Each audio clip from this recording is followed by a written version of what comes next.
So hi everybody, my name's Claire Evans. I'm the Chief Learning Officer at School of Humanity, and I'm delighted to be hosting this hour. We've got four of our shining learners here today. We have Emanuela, we have Vanessa, Corsa, and Gwen, and they're all going to present their challenge solutions from this last term of School of Humanity. I'm going to give just a really micro presentation about School of Humanity, just to explain a little bit about who we are and what we do, and then I'm going to pass it over to the learners for them to present. So just to get us started, I'll dive straight in, and then I'll pass it over to each learner, and you can present yourselves as you present your presentation. So I'm going to just share my screen. I'll let you know when we see it. We good? And you are live. All right. Hi, so yeah, I'm going to present School of Humanity, which is an online school for the world. We are winner of 2 awards and shortlisted for the QS Reimagine Education Awards. And really what I wanted to show you was this short video presented by 2 of our learners that really gives a great background about what School of Humanity is all about. What if school was about real-world learning and not memorization? Hello, I'm Alia. I'm 18 years old and I live in Scotland. Hello, I'm Ayan and I'm 15 years old, turning 16, and I'm currently based in British Columbia, Canada. We are learners from School of Humanity, an online school where we learn by doing. At our school, we learn by having a positive impact on the world. We are internationally accredited and have learners joining from 28 countries. Our school is built for learners like us around the world who are frustrated with memorizing for exams. I joined this school because I wanted to learn through projects instead. Every term, we learn through challenges like protecting our oceans, designing space habitats, and maintaining global peace. We learn through a balance of live online workshops and self-paced learning. Our curriculum is based on research from the OECD and World Economic Forum on the skills needed for the jobs and industries of the future. We place equal emphasis on academically rigorous topics alongside soft skills needed for whole human flourishing. I love School of Humanity because you get to learn through pursuing your passions. I also love the fact that the challenges within the courses allow me to tackle global challenges that I am passionate about and let me learn the skills that I need for my future while doing it. And we are not alone. We are joined by friends from around the world, spanning 6 continents. Are you looking for a more inspiring learning journey? Join us.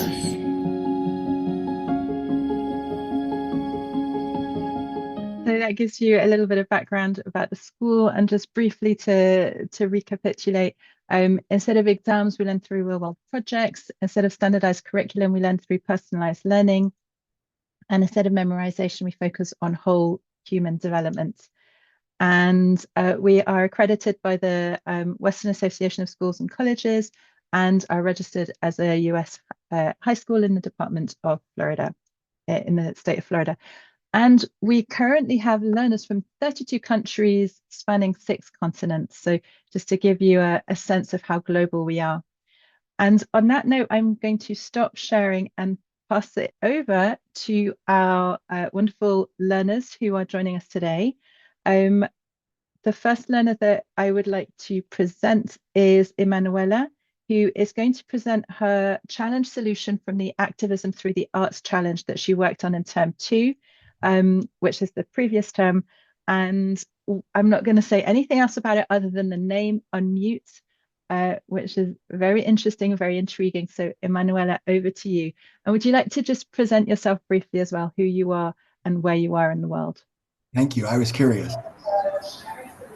Hi, my name is Emanuela Yai. I'm 16 years old. I'm from Nigeria. And I'll be presenting my solution presentation on Mute. To give you a little background about what Unmute is, it's a social media platform I designed to deal with the toxic culture of social media. At first, it was a social media platform for activism and dealing with the stigmatization of activism. But I decided to add a little more to it to make it better.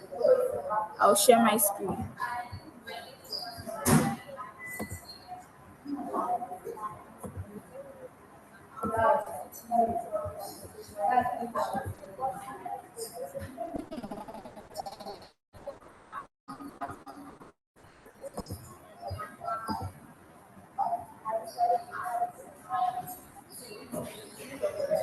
Still waiting for it to load, Emmanuel. We see it. Go ahead Can and you play see it. my screen now? Yes, ma'am. Yes, we got it. Okay. Hi, my name is Emanuela Yai. I'm 16 years old. I'm from Nigeria and I'm the creator of a platform called Unmute. Now, before you picture another trendy social app, let me stop you right there. Unmute is not about clout, it's about care. I built it because social media today, while powerful, is draining. It silences people. It pressures us to perform, not express. It's hurting our mental and even physical wellness. And a lot of us are tired. So I decided to do something about it. Now, imagine this. A young 16-year-old girl, she just joined Instagram and she decides to post a picture of her face. She feels confident enough to post a picture of her face on the internet. And a bunch of people coming to her comments telling her horrible things like, you're ugly, you should have stayed anonymous. And this is just one of the many cases of the toxic culture of social media. So, what is the problem with social media today? We have toxic content and constant comparison, especially with the bodies of people. You see people telling Instagram models with unreal bodies, and then they silence real conversations. You can't talk about controversial topics on the internet because we're all silenced there. We prioritize trends over truth, and it impacts our mental and physical health. So, how does this play into the stigmatization of activism, which was originally my challenge? So, the stigmatization of activism occurs when activists are labeled as troublemakers, extremists, or threats to the status quo, often to discredit their efforts for social change. The word stigma originates from ancient Greek, where it referred to a physical mark or brand used to disgrace individuals, later evolving to mean social disapproval or disgrace. My problem statement: online spaces are becoming toxic. People are being silenced, judged, or cancelled for expressing honest opinions, emotions, or ideas. This culture discourages authenticity, stifles creativity, and makes social media unsafe for real conversations. Some key statistics. Some key statistics I gathered for this project was activists are often seen as extreme, reducing public support for their causes. 53% of US adults engage in activism online, but many view it as performative or insincere. 15% of Gen Z adults in the US have protested but face stereotypes that diminish their impact. And 53% of young adults admit to feeling like they can't control how much they use social media. 13% of kids aged 12 to 17 report depression and 32% report anxiety. 25% of 18 to 25-year-olds report mental illness. These age groups report high usage of social media. I agree with that analysis. So the current state we are in right now is that social media often rewards negativity, comparison, and outrage, leaving users feeling drained, silenced, or misunderstood. The gap. So toxic algorithms and online culture have created a disconnect between people's real needs and the platforms they use every day. So the desired state is a digital space where people feel safe to express themselves, find support, and drive impact without toxicity or judgment.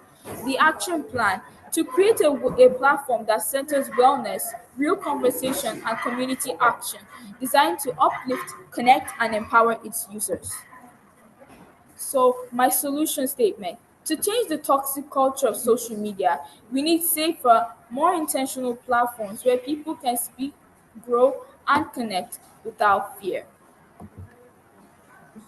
That's why I built Unmute. To fix toxic social media spaces, we need safe spaces for people to express themselves honestly. So that's why I created Unmute, a platform for healthier conversations, meaningful activism, and a supportive community. Here are some of the app features. Some of the app features include live streaming and chat, communities and groups, AI powered content creation, a personalized feed, audio and video calls, creator studio and dashboard, real time notifications, profile customization, a mental health and self care hub, physical wellness resources, e.g., live sessions and counseling. So, what are some skills I gained while working on this project? Some skills I gained by working on this project include full stack development, the front end and back end of the app, the UI UX design, problem solving, project management, critical thinking, resilience, and adaptability. Because I've struggled a lot over the course of creating this project with many errors, power supply, Wi Fi. So, you get the idea. So, as I come close to the end of my presentation, I want us to know that if social media is silencing us, it's time we unmute. Thank you so much for listening. I'll share a preview of the platform.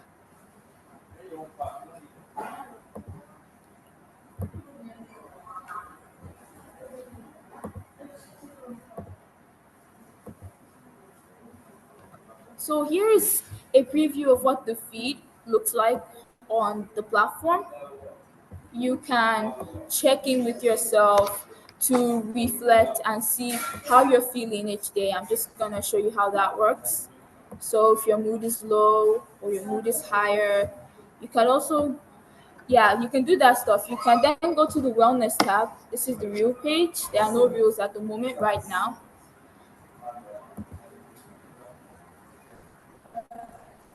We have the onboarding process where users can join the platform, be onboarded to create their own personalized feed.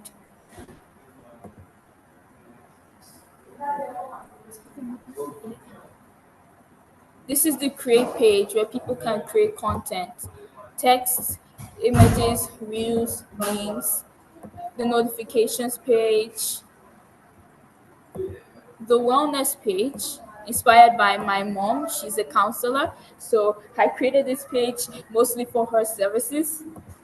The explore page where you can see a bunch of stuff happening. You have the chat page where you can contact and chat with people. And yeah, so that's a bit of what the app has right now. I'm still working on it and I'm planning to fully launch it on the 18th of April.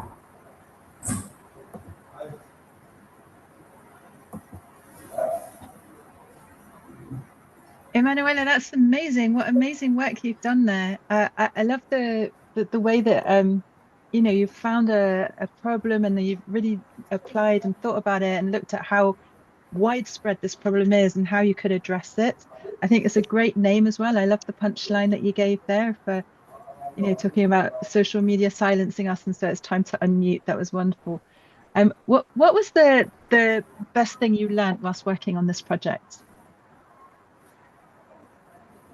The best thing I learned while working on this project is that we we need to have these real conversations. We need to go out and think about this because as I was young, I was going on social media. I didn't really think about these things. But then I got affected myself. I struggle a lot with body image issues. So I go on the internet and I see all these people posting images of themselves, how perfect their lives are, how perfect their bodies are. So I thought it's time we talk about this because if you talk about it on social media, they're just gonna silence you or get your content removed. Nice. Yeah, it's really, really powerful. And how did you know how to create an app, or is this something that you had to upskill and learn how to do to create this challenge or this challenge solution? I did originally know how to create an app, but I didn't exactly know how to create a back end. And So I had to learn how to do that. I use Superbase for my backend, where I save my users, save their content, messages, so that when they come back to the app after refreshing or they can still see their content. And I still had to learn some UI UX design to actually make the platform look the way it looked. Amazing, amazing skills. Well done. Really, really impressive. Um, Jim, did you want to ask any questions? Oh, Jim, you're on silence. Sorry about that. I should have just left it open, but I type really loud. And I'm trying to blow up the YouTube for this. Wow. Emanuela, that is a beautiful presentation. So unexpectedly simple and yet impact. And Claire's right. That tagline is gold. I love it. I love the idea of it. A couple of questions. You designed this in an app generator or in a full stack web development tool with app characteristics? Which one? I used an AI in within a full stack web developing tool. The AI would help me with some errors I get while I do the coding. And then I had to take my files and input it into this app generator so I could get a domain name. I'll probably share the link after I'm done answering questions. Great, because that leads to my next question. Um, you say this goes live April 19th, and I'm April excited. 18th. Okay, I'm a day off. Um, but you mentioned that your mother is a therapist. How much of her relationship with you inspired this? And then I have a follow-up. Um, My mother is a very inspirational figure for me in my life. She supported me a lot. She's here with me right now, supporting me still. So, I told you I struggle a lot with body image issues. So, when growing up, my mom never really allowed us to access social media or social platforms because she wanted to protect us from that toxic culture on the internet. She say, even if you're going to create a social media account, don't use your real picture, don't post any of your real pictures, don't share content like that. Just protect yourself because there are a lot of predators, a lot of horrible people on the internet, and I don't want you to get exposed to that. And because she gets a lot of people coming in to get counseling from her, talking about how their kids struggle with social media addiction, struggle with phone addiction, and so she didn't want us to get entangled in that. That's beautiful. And I encourage, slightly demand that you come back at the next gift and show us how diligent you are and what your iterations for this are. And give us some data, good or bad. Data isn't a failure, or failure isn't just failure, it's data, and it makes us better. And I love this app's purpose, its soul. Bravo, well done. But we have to move on. So I'm going to quit asking you the million questions I have for you. I'm sure we could talk all day about it. It's such a powerful story, and what a powerful message as well, Emanuela. Very wise words that your mum has shared with you and looking out for you with regards to social media usage. I'm delighted now to move on to our next presenter. So I'm going to pass the mic over to Corsa, who is going to present her presentation on oceans acidification's effect on corals. And just a quick note to add that Corsa is in the advanced program at School of Humanities. So rather than doing a challenge each term in the advanced program, they actually tackle one challenge over the course of the year. And this year, the challenge has been building sustainable futures. So this is Corsa's solution project to that challenge. Hello everyone, it's Kausar. So I'm an advanced learner at School of Humanity. The project that I'm be presenting today is from our current challenge. It was a project that I worked on in foundational. So just to mention that. So can you guys see my screen? Yes, we can. Okay, great. Give me a moment. Okay, so hi everyone, and welcome to my challenge presentation. I'm Kausar Isfi, and today I will be presenting my challenge presentation about ocean acidification and how it affects coral reefs. So, Kosa, let's just really start by the briefly. problem. Oh, sorry, Kosa, I just wanted to say really briefly that we're seeing like a pop-up from Canva with the notes. I don't know if you want to close that or change your screen. Okay. So let me present it here.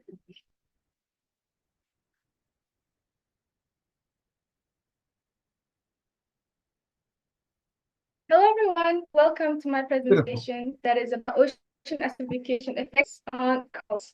I'm Kausar Isfi, and today I'll be presenting my entire project and my learning journey from this journey. So let's start by the problem statement. Ocean acidification diminishes the capacity of the corals to construct and build their skeletons through calcium carbonate. And the ocean acidification is the problem that increases the acidity of the ocean, that makes the corals skeletons more brittle and more fragile. And this problem poses a threat to marine biodiversity, coastal protection, and it also contributes to decreasing the economic benefits and things like that. And this problem has been common in countries like UAE that is significantly affecting the coral reefs. So let's give a shocking example about this problem. In the UAE, about 70% of the coral reefs have been lost in 2017 when the water temperature reached to 37 degrees Celsius and 99 degrees Fahrenheit. And this signifies that the urgent action is actually needed to be taken. And if it's done and if no change is done, it means that the coral reefs will face a very massive problem and they'll go extinct completely. So here is the peasant analysis that according to each of the factors, it's showing the significant threats of the ocean acidification. Well, politically, UAE government has made a lot of efforts and laws about the marine protection conservation efforts, but other policies are also needed to completely mitigate this problem. Economically, coral reefs provide valuable ecosystem services to UAE, but also for including coastal protection, tourism revenue, and things like that, that could lead to several economic losses. Socially, loss of coral reefs contribute to food insecurity that lots of coastal communities, indigenous people rely on that. And technically, carbon capture and storage technologies may help remove the excess carbon dioxide in the atmosphere and both the ocean to reduce the acidity levels. And legally, the UAE has laws protecting marine environments such as 2023 concerning the exploitation of the aquatic resources that can lead to enforcement of the addressing this problem. And environmentally, reefs in UAE are already under stress for warming waters, pollution, and coastal development.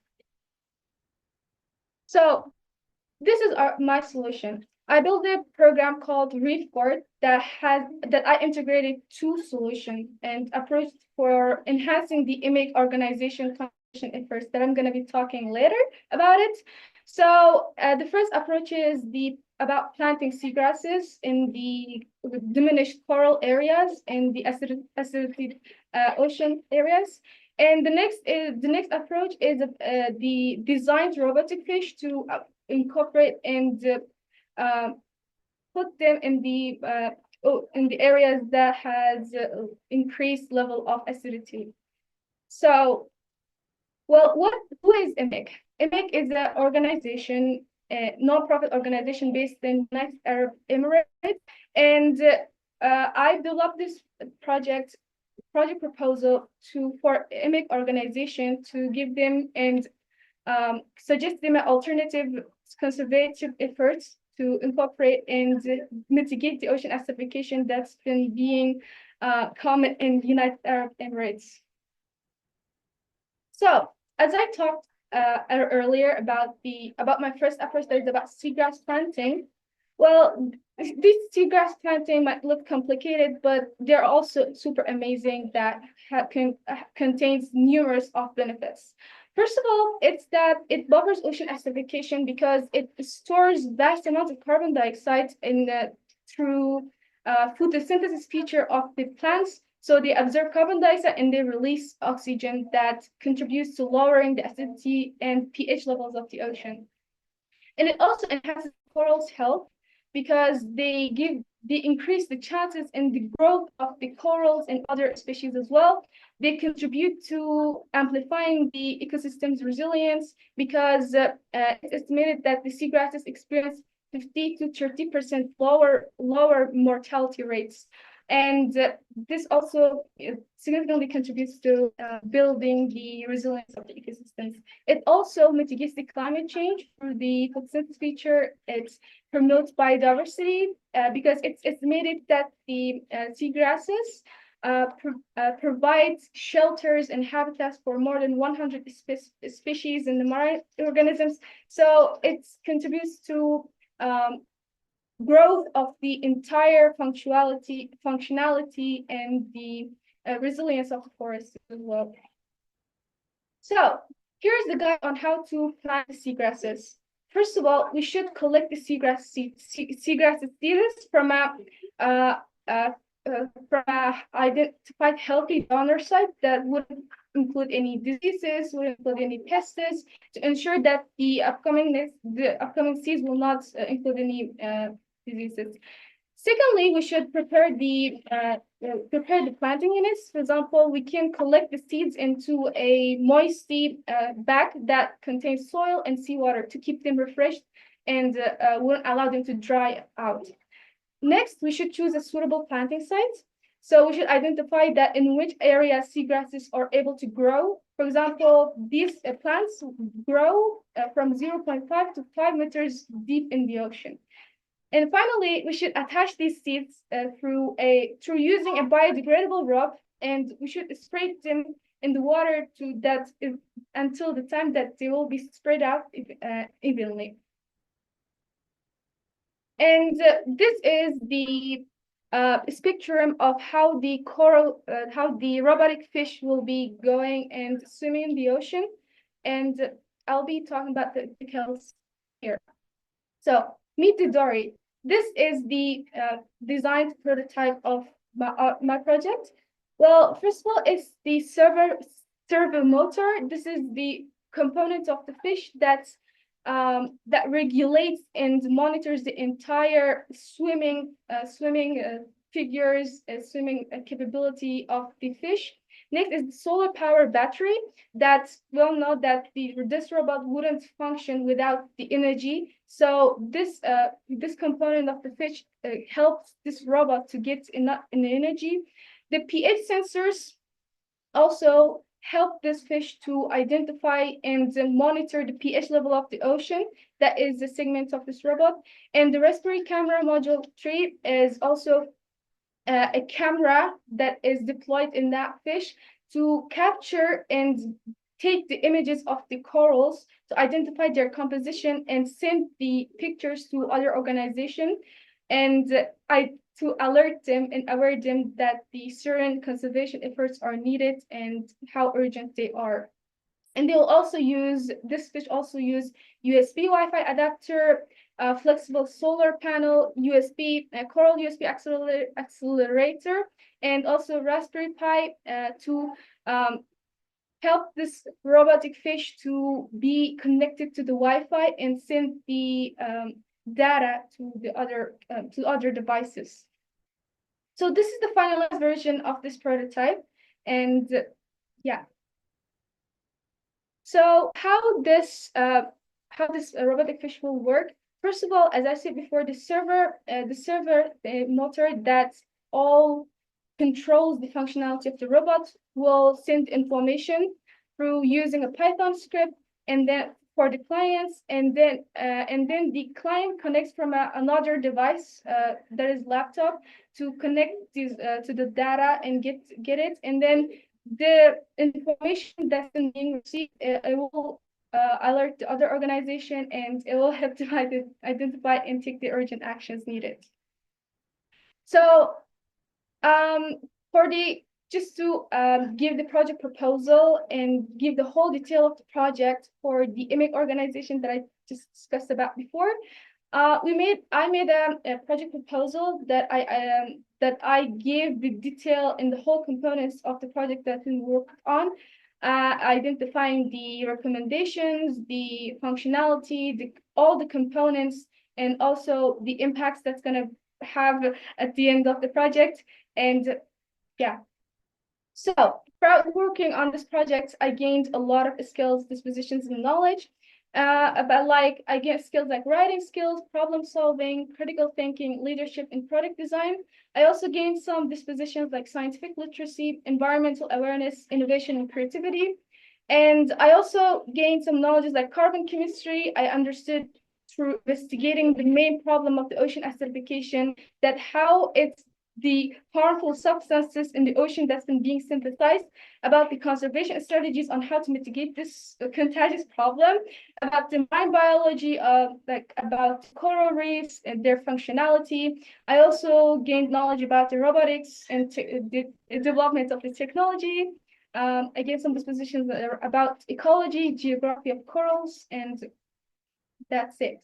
And this concludes my presentation. Thank you so much for listening. And if you have any questions, feel free to ask. That was amazing, Corso. What an amazing presentation. I think there are some questions. Jim, did you want to ask Corso some questions? Jim, you're on mute again. Yeah, I definitely have questions. But first, your confidence and your competence are off the charts. I have to say, I understand the global impact on climate effects, CO2 acidification of the ocean, and its impact on critical coral reefs. But I have to say as well, I was today years old before I thought about creating ecologies around coral reefs that could do that heavy lifting for us. And I would love for you to come back so I can ask you 20 more questions about that robotic fish and that strategy and how you evolved to that strategy. But that being said, why did you choose CO2 acidification of the world's oceans and its impact on biodiversity and coral? What prompted you to do that? Okay, that's a great question. So as I'm an advanced learner, but in my foundational year, was through a challenge called Protecting Our Oceans. So it's a very incredible and engaging challenge that I enjoyed a lot.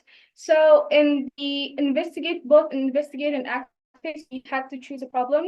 And there were other options like the overfishing, the other problems, and I don't remember the specific problems now, but ocean acidification was a problem that just sparked a sense of interest in me. And I was like, well, the ecology and the interconnectedness of the species are something that matters a lot, because one coral reef, if the one coral reef dies, that coral reef provides shelter, habitat for other species. Well, they're interconnected, and if one species gets disappeared from one ecosystem, because of the interconnectedness, other species will also get hurt.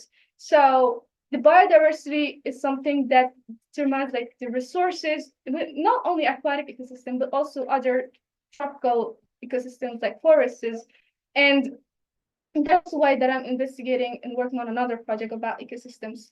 So this was the main reason that I came up with the idea that biodiversity is something that determines the functionality and the resilience of all the species and organisms living in the world. So I guess that ocean acidification is something that hurts still life, and one of the problems that is giving the risk to get them extinct in this world. So that was the main reason that I just wanted to just give a solution that would help to investigate and address this problem. Beautifully stated. Thank you. Now I have a question about the design cycle. Your design is brilliant. Your research is obvious. The build isn't there yet, but the analysis and modification are strong. What would you prototype to prove this proof of concept if you had a sponsor or a funder? What would you do first? Your voice was mumbled. Well, can you repeat it? Yes.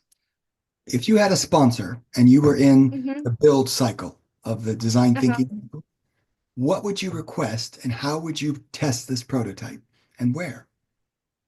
That is a great question. So I just said, like, I addressed this thing in the main presentation as well, that well, I will actually implement this and test this project in an area that this problem is very prevalent. For example, in Australia, there's an ocean that the acidity is very, very like high leveled up. And well, the first priority would be this kind of areas, because just like to save as much species as possible. So, well, and I'll also get some support from organizations like to sponsor, to give me funds, because like it's not impossible to like get like implement all of these shots and things with myself without any support. So I'll just take some help from organization, and like, yeah, in this specific areas that's like a problem is very common. All right, Kausar, we have a problem. Mhm. I am way more interested in what you are doing than we have time for. Is it possible you could come back? Of course, yeah, sure, why Excellent. not? I am hanging on the edge of my seat. This is amazing. I'll let Claire introduce our next presenter. Brilliant work. Thank you Yeah. so much. I second that. That was really, really great presentation and great design. I loved watching it and how you presented it as well. So well done, Corsa. Thank you. All right, I'm delighted to present Vanessa now, who is going to present her project on ADHD and smartphone addiction. Vanessa, over to you. Hello, I'm Vanessa. I'm from Spain. Well, I'm from Holland. I live in Spain, but I travel the world. So I'm in a lot of places, and can you guys see the screen? Yes, ma'am. Okay, let me get everything ready. Okay. Hello and welcome to my presentation on ADHD and smartphone addiction. Did you know that teens who spend more than 5 hours a day on their phones are 71% more likely to exhibit suicide risk factors, and that around 10.2% of children in the US have been diagnosed with ADHD, which is not even counting the hundreds who haven't yet been diagnosed? These statistics put into perspective just how urgent and big this problem is, and that we quickly need a solution to it. So, what is ADHD? It stands for Attention Deficit Hyperactivity Disorder and is a very common mental disorder, especially in children. It's characterized by persistent symptoms of inattention, hyperactivity, and impulsivity, and more, which all interfere with the daily functions and development of individuals. It's a lifelong condition, and while it may lessen in adulthood, it will still stay because there is no cure. I'll now share my problem statement. Due to reward sensitivity, individuals with ADHD are 3 times more likely to develop a smartphone addiction, which can lead to an increase of their ADHD symptoms like impulsivity and difficulty focusing. Now, before I show you the root cause analysis, I'll quickly explain what it is. It's a systematic process used to identify the fundamental underlying causes of a problem or incident, rather than just addressing the immediate symptoms, allowing organizations to implement lasting solutions by targeting the primary reason behind an issue. This is my root cause analysis. I'm going to share my main findings. The main cause was the fact that individuals with ADHD have low dopamine, which causes their prefrontal cortex to be underactive, so the dopamine rush from scrolling is even more addictive. They also get overstimulated easily by the many different sounds and videos when scrolling, which can lead to a scrolling paralysis, a state where they feel stuck and unable to stop scrolling. Lastly, individuals tend to struggle with knowing just how much time has passed while, for example, scrolling. So this is my solution. I created a prototype for an app and a 3D model for a clock, but more about that later. The app is supposed to stop scrolling paralysis and phone addiction by shutting you out of the social media app after your timer goes off, forcing you to stop scrolling. The app does this all by giving you a little unskippable questionnaire of sorts before going on a pre-chosen social media app. It includes questions asking if you're sure you want to go on the app and how long you would like to go, with a max time of an hour. But you can't just turn the alarm off while you're still on your phone because it's linked to a physical clock that has to be far away from you. You have to stand up and move to stop it, making sure that the scrolling paralysis is broken. I'll now answer some of the questions you probably have about it. As you might see on the prototype, you can't be too close to the physical clock before even trying to go on the chosen app. You'll be forced to move you or the thing further away before starting the questionnaire to ensure you have to stand up and move when the timer goes off. Next, I chose a simple design to reduce distractions while navigating the questions and reduce decision fatigue when choosing an answer. And the app also has preset times to reduce the stress of making a decision, which is already higher for someone with ADHD. The cooldown is a 10-minute break after a scrolling session, one where you won't be able to access the social media app. This is there to stop back-to-back scrolling and forces people to have a mindful break, or at least a pause. Next is my 3D model of the clock. It has a simple screen to display time left over and a spot to put the phone to stop the alarm. But I did notice while making the solution that the physical clock, while a good idea, would not do well as an actual product since people only want to download an app, not buy a whole clock. To combat this, I thought of the idea that after you've been on the app for a previously set time, like before, the phone screen will turn completely black and you'll not be able to do anything on it for the next 5 minutes. This forces you to do something else like standing up, taking a snack, still breaking the scrolling paralysis. To make this project come to life, I first brainstormed, made a giant list of ways to combat phone addiction, like spreading awareness or an app, and ended up adding a lot of my ideas into one app with a lot of different features. Next, I had to choose exactly how I'd make this solution. Would I create an actual app, a business proposal, or a prototype of an app, as well as what software I would be used to make it, which ended up being Canva and SketchUp for the 3D model. After I had to actually design the app and 3D model of the clock, and finally refine the design to be minimalistic for easy use. But why did I choose this topic? I chose it because it sits very close to my heart, as my little brother has ADHD and a phone addiction. I can see how it's taking away his life, and he can't do anything about it. I wanted to create this app to help give life back to my little brother, as well as many others, as well as break the stigma that people with a phone addiction are just lazy, and that if they try, they can break it, or that it's just a character flaw instead of an actual problem that needs to be addressed.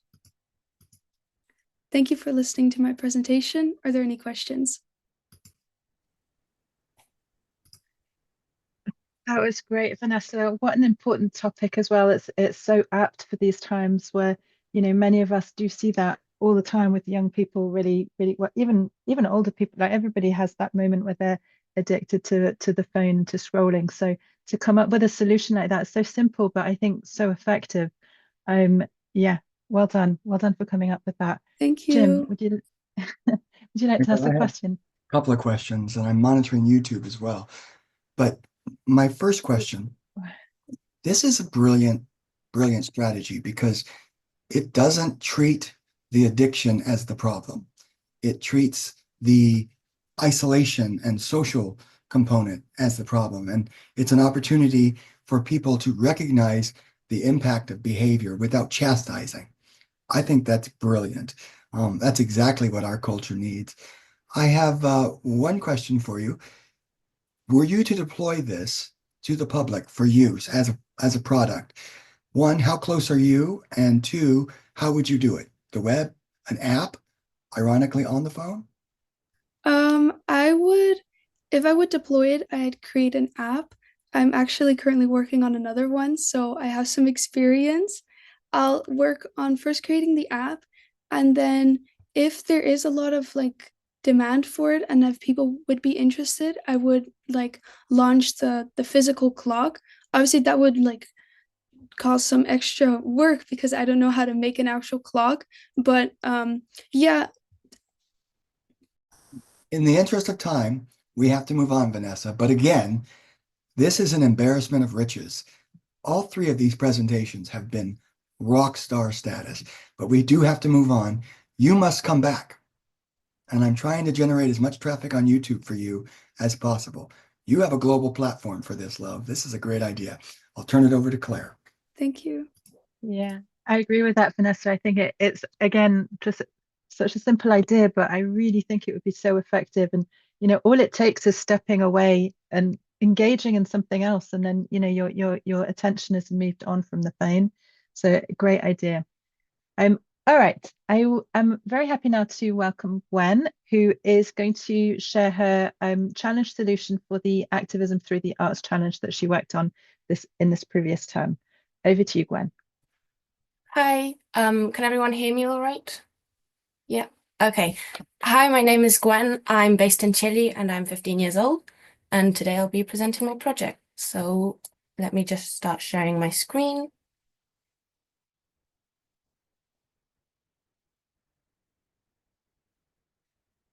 I hope you can all see my screen well. So hello, and today I'll be presenting my solution presentation, Walmapu.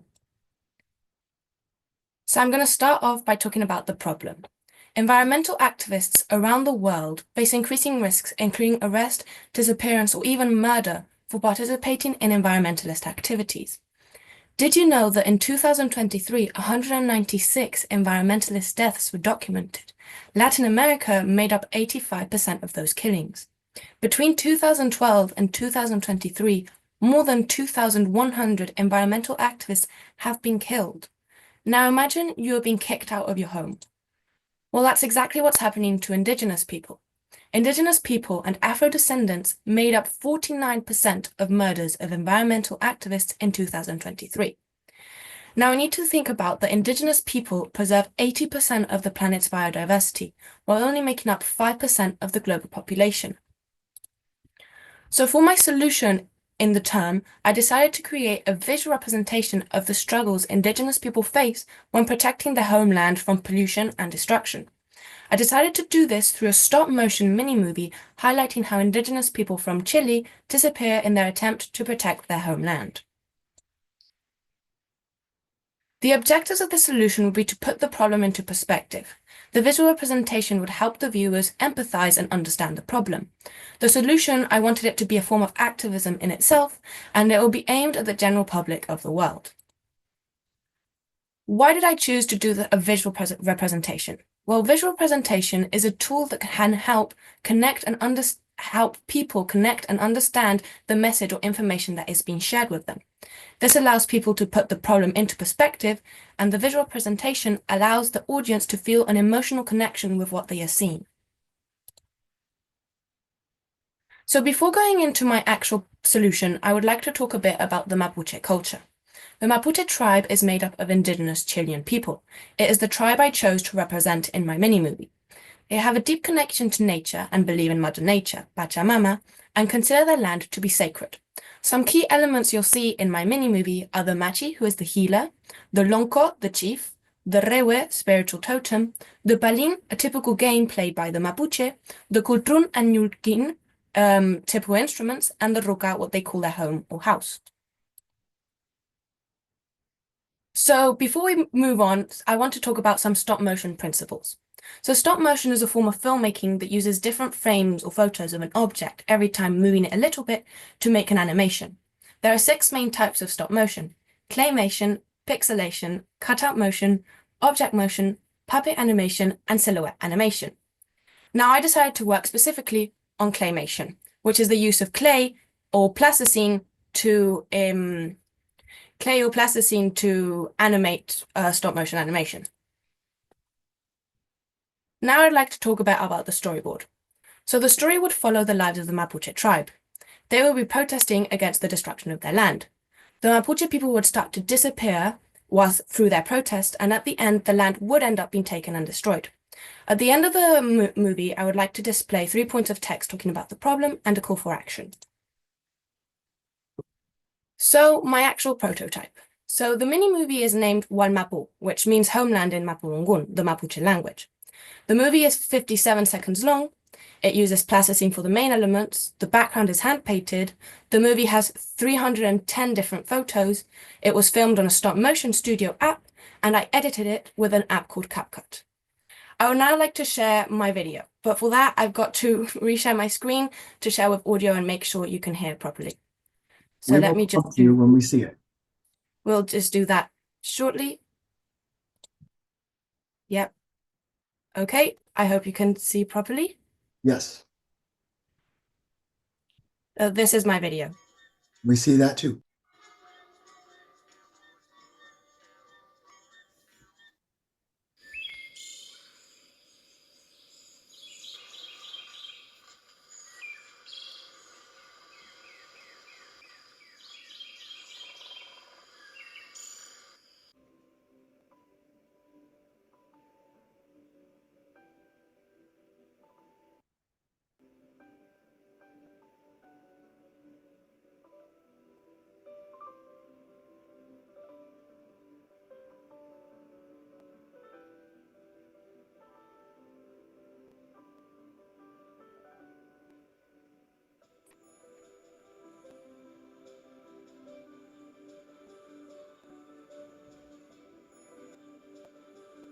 Are we supposed to hear sound with this? I hear music. Do you hear something? I hope you were able to hear the music. It was quite low, so it's okay if you didn't. I wanted to talk now a bit about the next steps I had planned for my mini movie. So I wanted to add a map feature to the end of the movie that I wasn't able to do with the time I had, but I had planned to do in the future. I wanted to create a movie with better light quality and video production. I would like to make a mini movie that's a bit longer, so 2 to 3 minutes long instead of a minute. And then my final step would be to publish it on different platforms like YouTube and add descriptions to give a bit more insight into what it's all about. So in this project, I learned a lot of new skills. So I learned a lot about problem solving, stop motion skills, fine motor skills, and editing skills.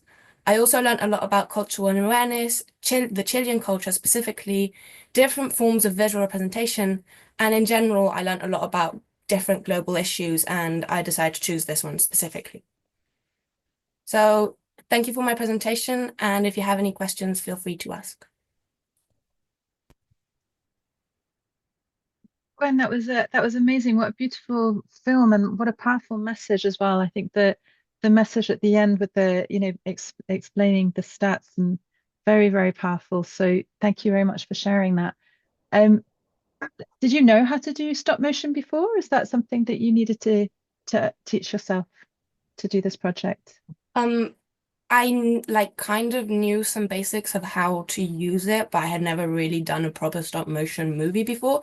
So I had to do quite a lot of investigation on YouTube videos and stuff on the basics of how to use it and how to create an actual setup. So I did have to teach myself quite a few things. Nice. Okay. Once again, I'm going to restrain myself with one question, but the question I have for you is, I love the way that you mixed animation and the human potential to express ourselves and create art with a mindful thought of your message. And then that left-right hook at the end with that data was absolutely brilliant. How difficult do you think it will be to deploy this technology with its very simple framework into that area which you're discussing? What's your next prototype, and are you going to come back and present that to us? I think so. I chose this because in the time frame I had, it was more or less the thing I found most relevant and easiest to do in the time I had to present it. I think my biggest thought now would be to kind of almost redo the movie, following the same idea, but with more experience and more time to make it longer and have a sort of better video quality to kind of explain a bit more what I trying to show as the problem so that people can see it, and maybe without all the background of presenting everything, understand it more fully. And well, my first thought would be to upload that to platforms like YouTube, but I could upload them to other social media platforms as well. and try to spread it around as far as it can go, so that people kind of have more awareness, because it's a problem that I don't know if many people know about, and it happens all over the world. And it's something that I thought was really important for people to know about. So I think the Oh, first step would be to create further awareness, and then from that, see how we can move on to solving the problem at a bigger scale. okay, we're almost out of time, but stop criticizing yourself. Get out of modify and get into share. You have a very unique vision. It was entertaining. You are being too critical. I really was moved by that. Stop dismissing it. It's fine. Keep pushing. It's okay to improve, but know what you have is enough. You are already enough. So continue to grow, but take a moment to reflect how powerful that was and that I've never seen anything like it. And it looks just like your vision right now. But go ahead and get better, but don't stop.